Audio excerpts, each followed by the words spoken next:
Sana Mheshimiwa Deputy President, tafadhali tuketi chini. Waheshimiwa maaskofu wetu, waheshimiwa viongozi wote, ndugu wa Kristo wa Korino, hamjambo. Bwana Yesu asifiwe. Mwathani agocwo, Ngai no mwega na hende ciothe. Bwana Yesu asifiwe. Nione kwa mikono. Bwana Yesu asifiwe. Hey, naona mmekuja kweli. Yaani mliamua kabisa.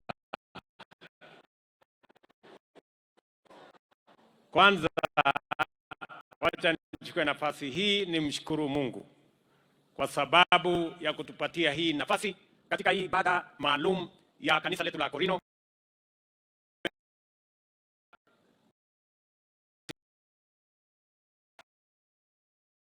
Ni kweli vile Deputy President alisema wakati nilimtuma kule Olkalau, akarudi na ujumbe yenu kwamba mnataka tushiriki hapa Nakuru siku ama mwaka huu.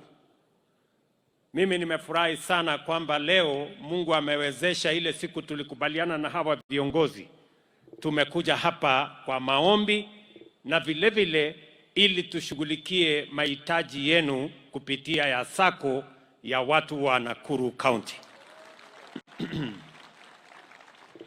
Kwa hivyo mimi nataka nishukuru sana. Wacha nichukue nafasi hii. Nyinyi mnajua tulikuwa pale Kasarani na rais ambaye alinitangulia Uhuru Kenyatta, na tulikuja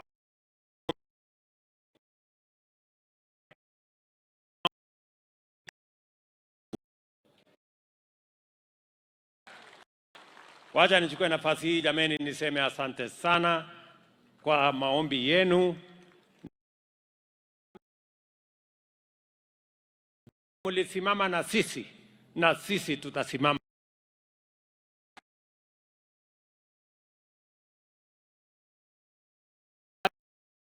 Za mwaka ujao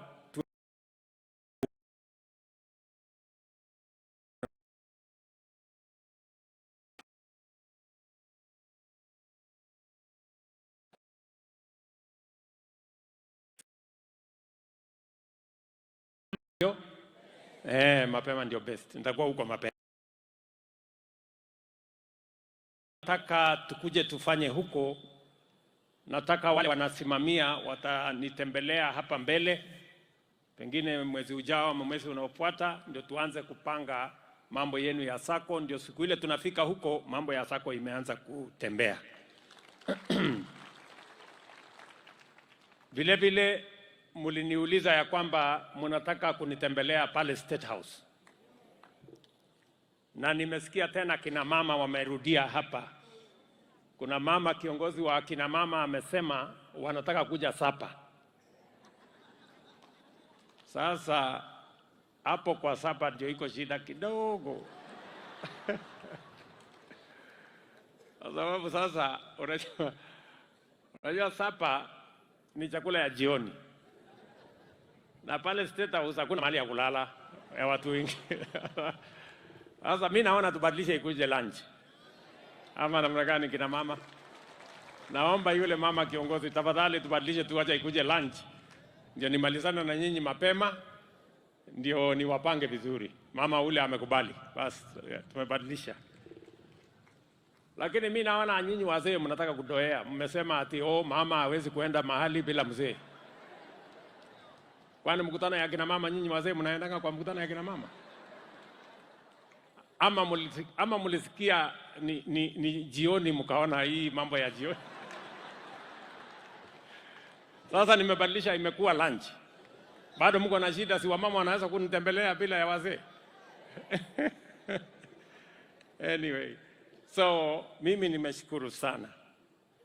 Na mimi nataka niwahakikishie ndugu zetu watu wa kanisa letu la Korino ya kwamba mimi niliwaambia pale mbeleni, mimi nataka hawa maaskofu wetu ambao wanatuombea pia tuwasaidie, tuwe na chuo ya Korino mahali wanafundishwa mapasta watakaohubiri neno la Mungu kwa njia na taratibu ya sawasawa. Na ndio sababu hiyo tulinunua ekari 6 kule Nairobi, na nimekubaliana na vile patron wetu Bwana Gathua amesema ya kwamba nyinyi na wale walikuwa mbeleni, huyu Karemba ndio mtu yetu ya kutumana, huyu ndio mtu yetu kanda ya moko, huyu ndio mtu yetu ya mkono. Sasa wewe Karemba, tafutana na hawa, tafutana na wale wengine, lete hawa kwangu, ni tuweke mtaratara mzuri ndio tuweze kujenga chuo hicho pale Kasarani. Mimi nilisema nitawaanzishia na milioni 50 ya kujenga hiyo chuo. Alafu hapo mbele tutajua inahitaji mambo gani ili hii kilemba inavaliwa watu wengi waanze kuzoea hii kilemba ivaliwe sawa sawa, ndio Kenya iweze kusonga mbele. Mumesema na ni kweli, Wakorino wanajulikana kama ni watu waaminifu, na kwa hivyo tunataka watu waaminifu wengi Kenya, na inaonekana ili tuwe na watu waaminifu wengi Kenya lazima tuwe na Wakorino wengi Kenya. So mimi nimeshukuru sana. Kuna mambo mumeniuliza, mengine kidogo nimejibu ya appointment. Hawa vijana wenu wameniuliza ya kwamba wanataka wakati tunapanga ajira ya Kenya pia kule ndani tuwe na Wakorino wamepangana hapo ndani, na nimekubali. Na uzuri nyinyi ni watu wa maombi, kwa sababu mnaniambia haya maneno wale watu wanahusika wakiwa hapa hapo. Kwa wale vijana ambao tunawapangia waende ng'ambo, nyinyi hamna habari. Chairman wa Labor Committee ambaye inasimamia vijana wote na tunapangia vijana karibu 1,000,000 waende ng'ambo, chairman yake anaitwa Eric Karemba Mushangi, huyu hapa. Sasa Wakorino wakikosekana wale wa kwenda ng'ambo, kweli mtakuwa na maswali na mimi? Kama huyu ndio chairman, si chairman mwenyewe ndio Mkorino? Sasa wewe Bwana Mushangi, wakati unaandika list ya vijana ya kwenda ng'ambo, andika mtu Mkorino, mtu Mkorino, mtu ama simulisema kuna watu na kuna Wakorino. Afanye hivyo. Na sasa nimesema hapa wazi, hauhitaji ruhusa ingine, ruhusa nishakupatia. Na nitaambia wizara wapangane na wewe. Vile vile yule kijana mwingine ambaye anahusika, mulisikia hawa vijana wakisema pale kwa ICT hub, pale kwa mtandao kuna kitu inaitwa digital jobs. Yule kijana mwingine ambaye anasimamia kazi ya ICT Kenya mzima ako hapa tena, anaitwa John Kiarie. Huyu si umesikia vile Wakorino wamesema? Sasa wakati wanapanga mambo ya digital jobs, mtu Mkorino, mtu Mkorino, namna hiyo ndio iendelee. So tutapangana namna hiyo, na mimi tu ile mimi nawauliza, na nyinyi tunataka pale kwa masomo ya watoto wenu waende shule. Pale kwa TVET tupate watoto wa Korino wako kwa TVET. Pale university vile vile mjazane huko, ndio tuweze, wakati tunatafuta watu wa namna hii mko pale, namna hii mko pale. Kuna mambo muliniuliza nikapanga kidogo.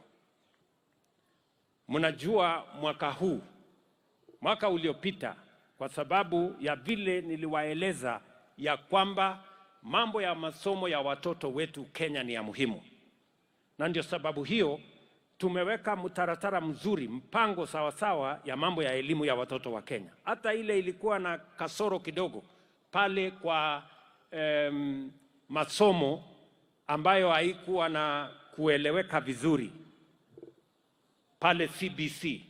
Hapo CBC tumenyorosha, sasa iko sawasawa, na tukaajiri walimu 56,000 mwaka uliopita.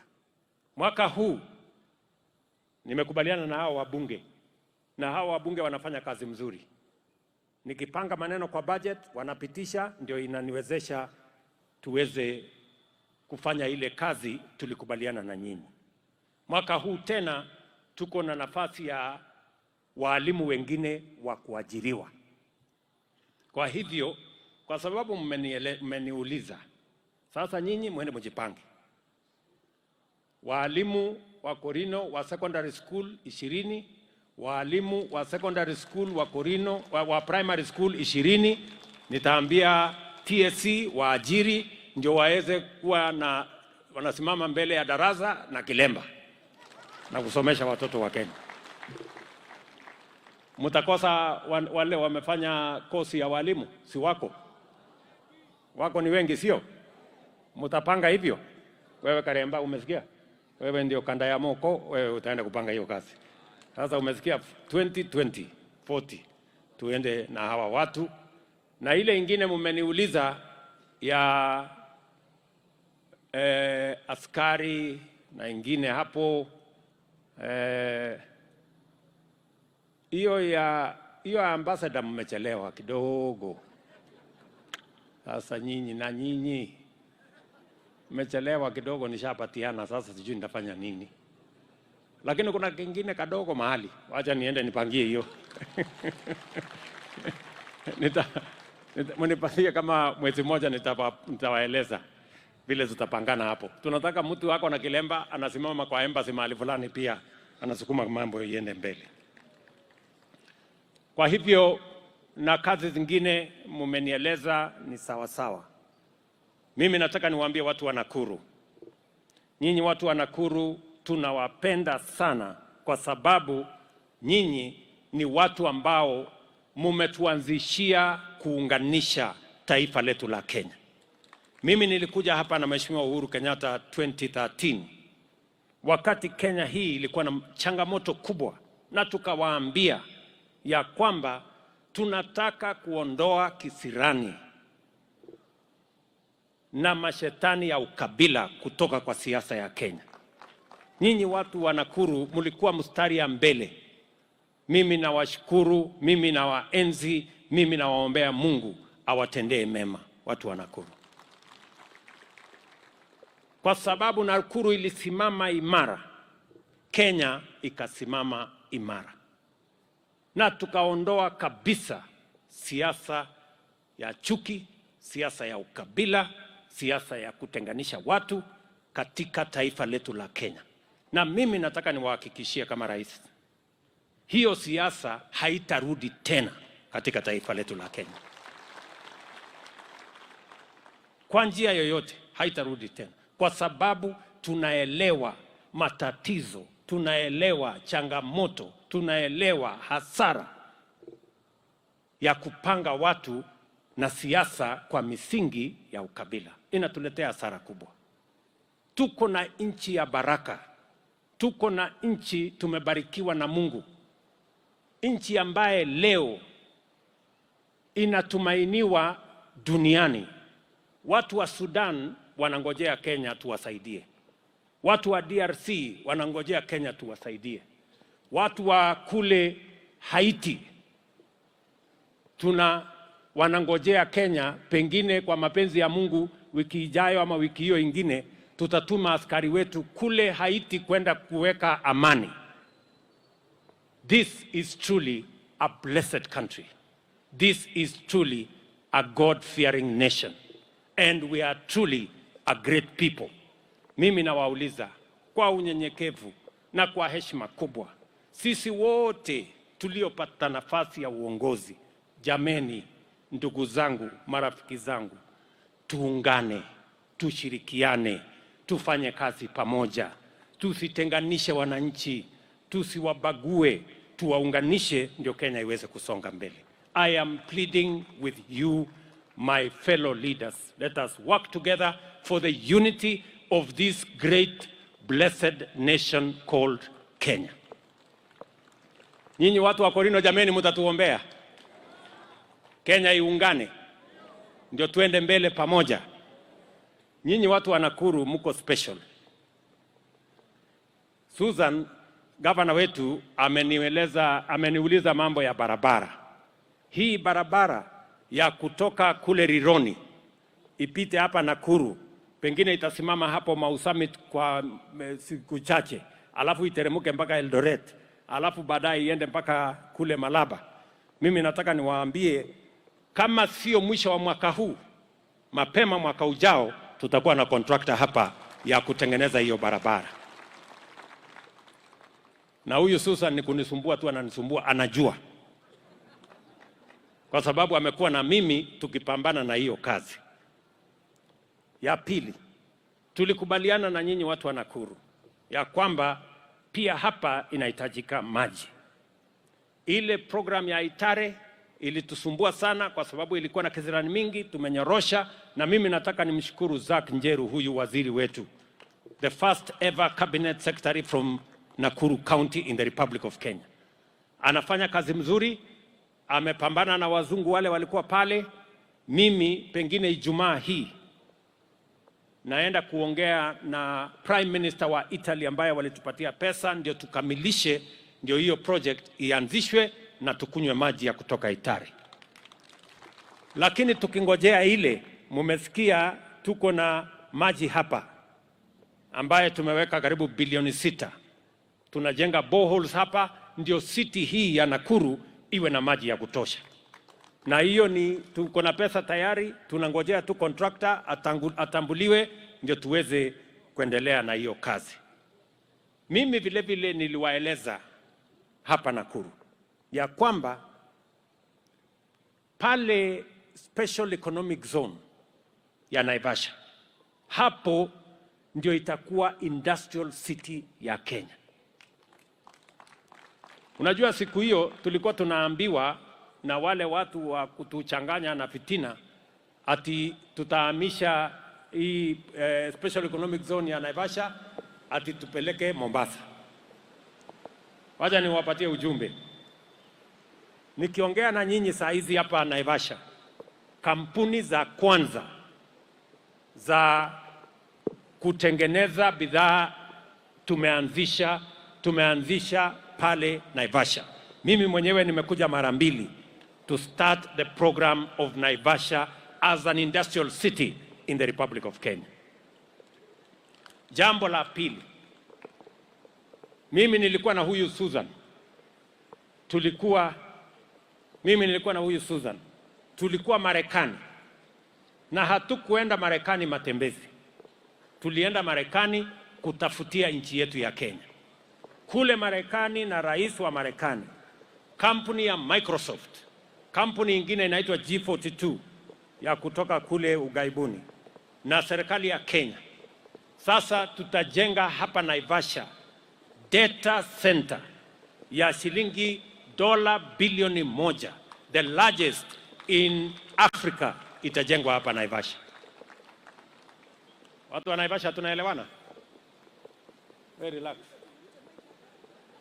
Okay.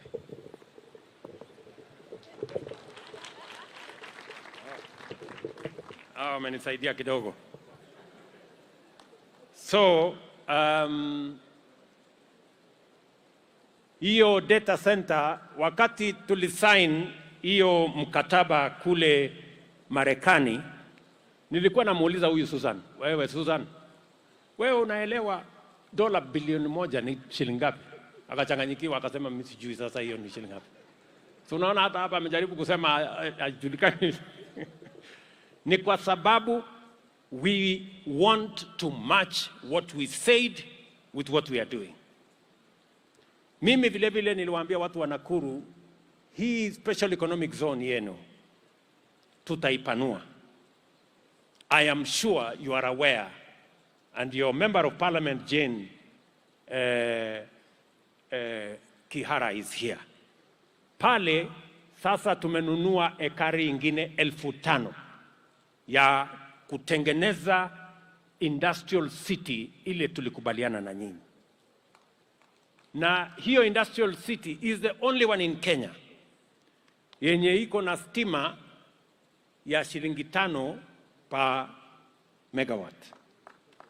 This will be the center of economic activity in Kenya, and we are committed to making sure that it is done.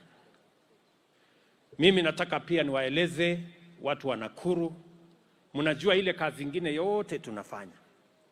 Tulikuwa na matatizo mwaka uliopita kwa mambo ya kilimo. Tukapanga, Mungu naye hii mvua, tumshukuru Mungu jameni.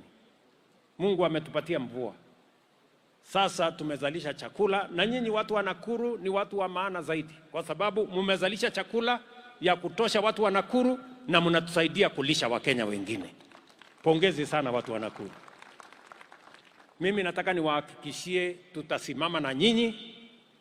Mbolea itazidi kuja kwa wakati, na tutazidi kuhakikisha kwamba kama ni Pareto tunasimamia vizuri, kama ni kahawa tunasimamia vizuri, kama ni maziwa tunasimamia vizuri, kwa sababu tukibadilisha kilimo, uchumi ya Kenya itabadilika na Wakenya watabadilika na mambo yao yataenda sawa sawa. That is our commitment. Hata mkiona katika ile budget saa hizi inajadiliwa kule bunge, tumeweka pesa ya kutosha katika sekta ya kilimo. Tumeweka pesa ya kutosha kwa mambo ya stima. Tumeweka pesa ya kutosha kwa mambo ya mabarabara. Nyinyi mnajua tulikuwa na barabara nyingi tulianzisha kabla ya 2021 pale nyuma, lakini hizo barabara zilipata matatizo ya pesa. Last year tukasema wacha kwanza tutatue matatizo ya uchumi tulikuwa nayo. Nyinyi mnaelewa saa hizi mambo ya cost of living tumeitengeneza vizuri, gharama ya chakula imerudi chini. Mnajua mambo ya dola ilikuwa imefika 160 something, saa hii niliona juzi Ijumaa imefika 129, inateremka na kukuja chini. Mnajua tulikuwa na mambo yale mengine yote ya madeni. Mimi nimetafuta marafiki wengi ili Kenya yetu tuweze kuwa na marafiki wa kuweza kuendesha mambo pamoja na sisi. Watu wengine wananikosoa, wanasema nimeenda Marekani, sijui nimeenda wapi, sijui nimeenda wapi. Sasa mimi si mtu wa rege. Mimi ni mtu ya Kigosho. Kama niende nitafute mambo ya Kenya, si nipange mambo ya Kenya? So mimi nataka niwaulize, mambo haya tumepanga vizuri. Mimi nataka niwaulize wabunge, mambo yanakuja sasa kwenu kule bunge, mtusaidie, kwa sababu katika budget yetu tumeweka pesa ya barabara za Kenya. Zile zote zilikwama, zile za Maumau zilikwama, zile zingine za Nakuru hapa zilikwama. Tumeweka saizi mpango ya vile tutazikwamua kutumia budget hii. Tumeweka pale pesa ya mambo ya stima. Kwa Nakuru hii iko bilioni 2 ya kuunganisha stima kwa nyumba 30,000 mpya hapa Nakuru County. Huyu Kikaria ameniambia ya kwamba anataka kilomita 3 ya barabara. Hiyo kilomita 3 nitakuongezea ikuwe kilomita 10. Na tayari nimepanga hiyo maneno. Huyu George Kariuki ambaye ni chairman wetu wa mambo ya mabarabara katika bunge atakueleza ya kwamba hiyo mpango tumeshaweka tayari. Wewe kazi yako ni kupanga wote wapitishe budget, mimi nikuje nianze kazi. Lakini ukienda kuzubaa kung'ethia hapo alafu budget ipotee, sasa usikuje kuniuliza. Ama namna gani? Gari utafanya hivyo kabisa. So mimi vile vile nataka niwaambie ya kwamba pale Mai Mahiu nilituma my deputy hapa wakati tulikuwa na mazishi, kwa sababu nilikuwa na wageni marais karibu 20 walikuwa wametutembelea Kenya, na niliwaambia ya kwamba wale watu wote walipata matatizo pale, wakaadhirika, wapendwa wao wakapoteza maisha, na mahali ya kuishi hawawezi kurudi pale kwa sababu inaweza kuteleza tena. Mimi nilikubali ya kwamba tutawatafutia ardhi ingine na tuwanunulie kama serikali na tuwajengee manyumba yao. I wanted to say it myself so that ijulikane that is the position of the government of Kenya. Saa hizi tunatafuta hiyo shamba. Mimi ninaamini kabla ya mwisho wa mwezi huu wa 6 shamba itakuwa imepatikana, and then we will see how to resettle the people who are affected by the landslide pale Naivasha. Kwa hivyo Jane, I have heard you loud and clear, na hiyo kazi nitaishughulikia. Tutahakikisha kwamba hiyo kazi inasonga mbele. Ndugu zangu watu wa hii maneno imekuwa mzuri tena. Wacha turudi hapa. Maana hii mvua ilikuwa inatisha sisi. So lakini naambiwa ni mvua ya baraka, inasema mambo ni sawa. So mimi nataka nimalizie hapo na niwaeleze ya kwamba mambo yenu kama kanisa mtuhesabu kama wenzenu. Ikipatikana upungufu mahali, muitane, tutaitika na tutashirikiana pamoja na nyinyi. Na waomba sana muzidi na kuombea taifa letu la Kenya. Muzidi na kutuombea sisi ambao ni viongozi. Najua hata kiongozi ni binadamu. So sisi hapana malaika, so mtuombee ndio tupangane vizuri na tupange nchi yetu vizuri. Mwisho kabisa nataka niwaambie hawa vijana viongozi. Naona karibu wanalalamika kwetu. I want to assure these young leaders ya kwamba ile nafasi mimi niko naye na deputy president na sisi wengine wote, hiyo nafasi, kazi yetu ya kwanza ni kuunganisha watu wa Kenya wawe kitu kimoja, kwa sababu umoja ni nguvu. Na katika kuungana kule tuwe na uwiano. Kenya tutembee tukiwa pamoja. Kazi yetu ya pili ni kuunganisha mambo ya maendeleo, transformation ya nchi yetu ya Kenya. Kilimo, barabara, stima, watoto wetu wapate ajira, tuwe na nchi yenye iko na chakula, tuweze kupanga Kenya vile inaenda mbele. Na mimi nataka niwahakikishie hiyo kazi tutafanya na bidii. Nyinyi ndugu zetu viongozi, na waomba, Waswahili wanasema heshima si utumwa. Sote tuheshimiane, tufanye kazi kwa pamoja. Wengi wenu mnajua mahali tulianza. Hawa viongozi wote hawa, kina Jane hapo, kina Martha, hawa watu wote walikuwa pamoja. Hawa wote, kina KJ, all these people, we were together. Mnajua tulianza vile tulianza na vile Mungu ametusaidia. Tumefika hapa sio kwa bidii, sio kwa kujua, ni kwa maombi. Mungu ndiye ametufikisha hapa. Jameni, tusije tukasahau vile tulifika hapa kwa maombi, na tulikubaliana na nyinyi sote tukiwa pamoja ya kwamba tunataka kutembea pamoja. Na mimi niliwaahidi, and I intend to keep my promise. Mimi niliahidi hawa vijana, mimi nitawalea. We will mentor them so that they become better leaders tomorrow. Better than us even.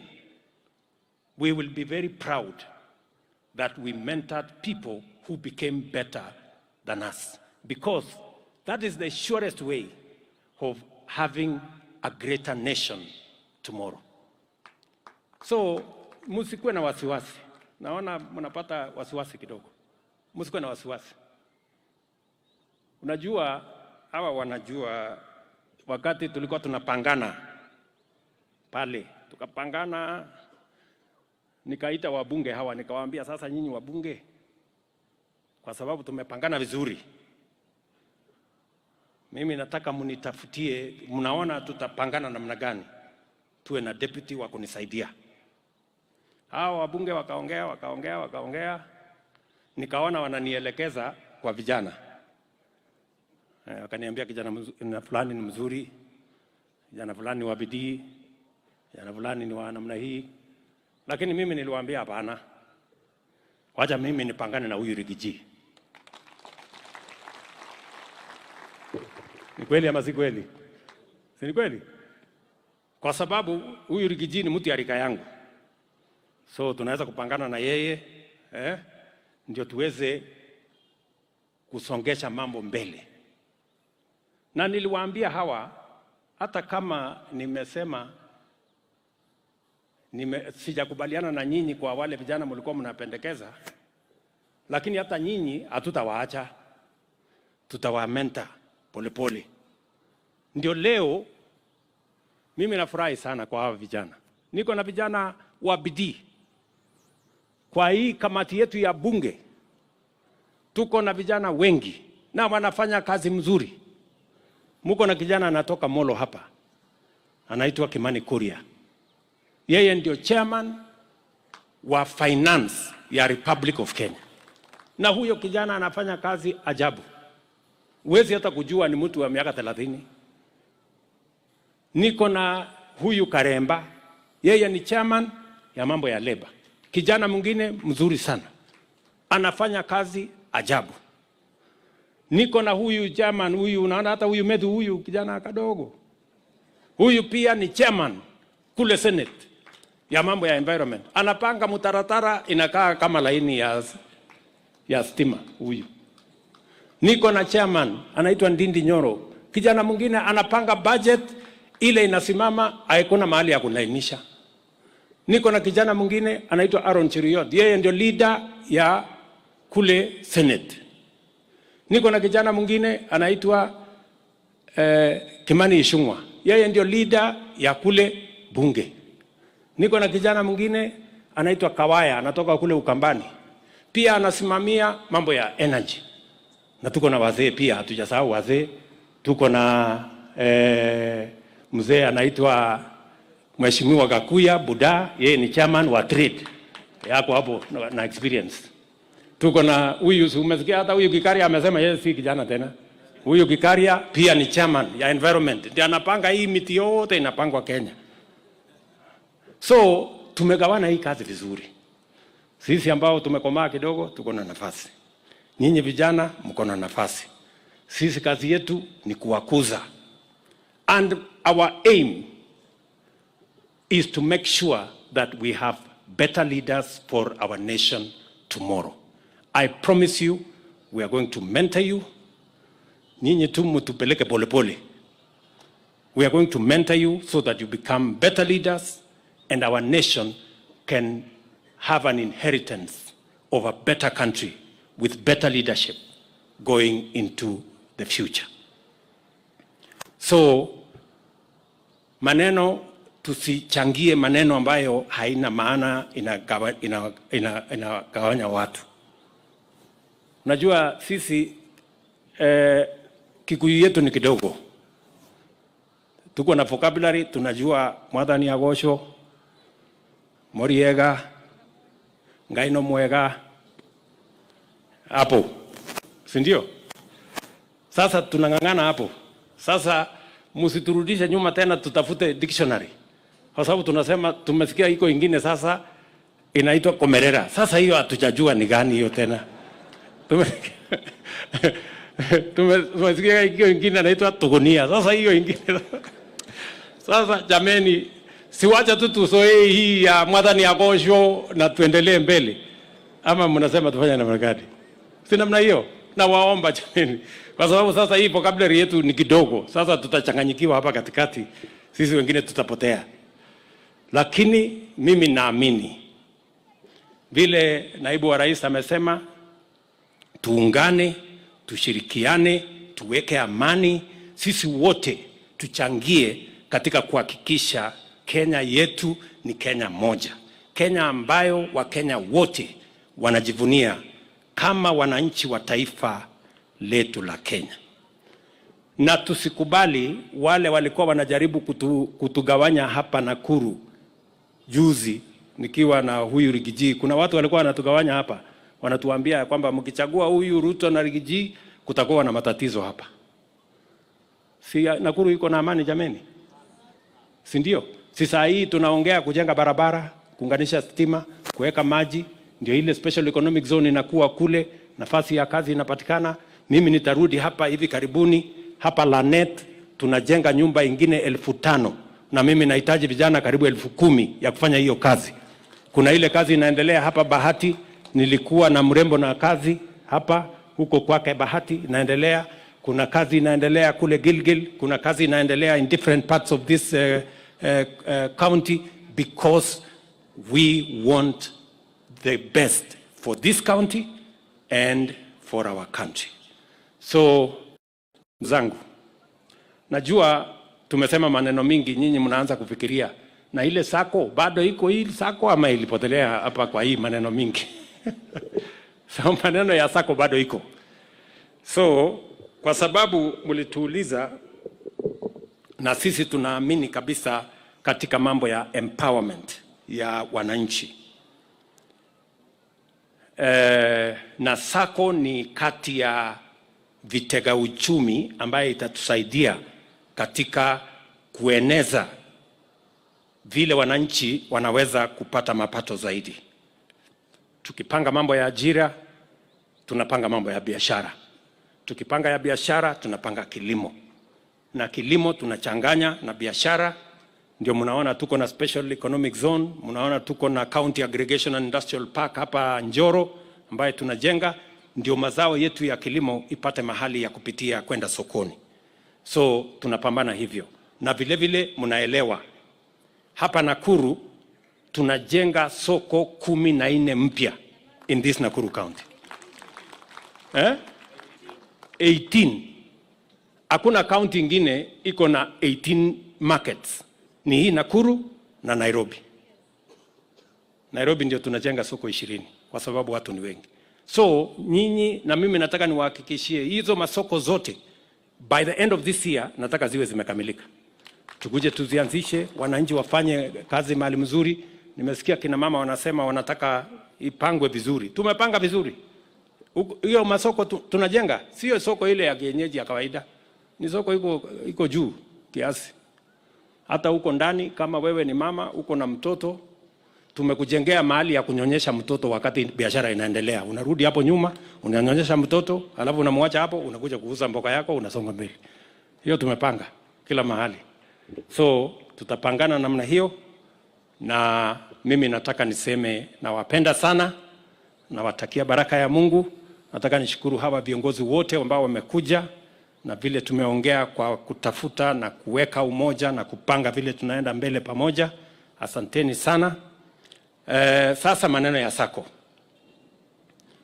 Mimi niliambia hawa watu wa Nakuru, huyo Isaac, wewe Isaac nilikwambia mpange vizuri, na niliwapatia watu ya cooperative wakuja wafundishe nyinyi, na nimeshukuru ya kwamba mko na mtu hapa ambaye si Mkorino huyu. Huyo nasikia anasaidiana na nyinyi. So vile tutafanya, mimi nitawasaidia na milioni 10 ya kwanza. Musukume. Baada ya mwaka moja, mkuje mchukue milioni 10 ingine. Lakini hiyo milioni 10 ingine itategemea vile mmepanga vizuri. Mkiweka mtaratara mzuri, pengine hata isikue milioni 10 iongezeke. Lakini mkifanya maneno, nitakuja kuwachuna masikio. Ama namna gani? Si ndio? Si hata Biblia inasema ukiwa mwaminifu kwa chache, unafanya nini? Unaongezewa. So mmesikia? Na mimi nataka sasa nyinyi mtaandamana na mtu yangu hapa, tuwapange ili mkuwe na hiyo pesa, muanzishe sako. Alafu hapo mbele na nitakuwa nachunguza, msione ati nimeenda kuenda. Mimi naenda nikiangalia nyuma kusema wale watu niliwaachia kitu wanafanya kazi mzuri ama wanafanya maneno ambayo sio sawa. So tutapambana na nyinyi kiasi hiyo. Na mimi nataka niulize sisi wote kwa heshima kubwa. Najua tukitoka hapa tutarudi nyumbani. Jameni, mkirudi nyumbani, mrudi na baraka ya Mungu, mrudi na amani. Mungu awajalie mambo mazuri yote, maombi yenu yote ijibiwe, watoto wenu mbarikiwe, mashamba yenu yabarikiwe, na biashara zenu pia zibarikiwe, ndio tuwe na baraka katika taifa letu la Kenya. Asanteni sana watu wa Nakuru, asanteni sana kanisa letu la Korino. Tunawapenda. Mungu awabariki kila siku. Thank you very much. God bless you.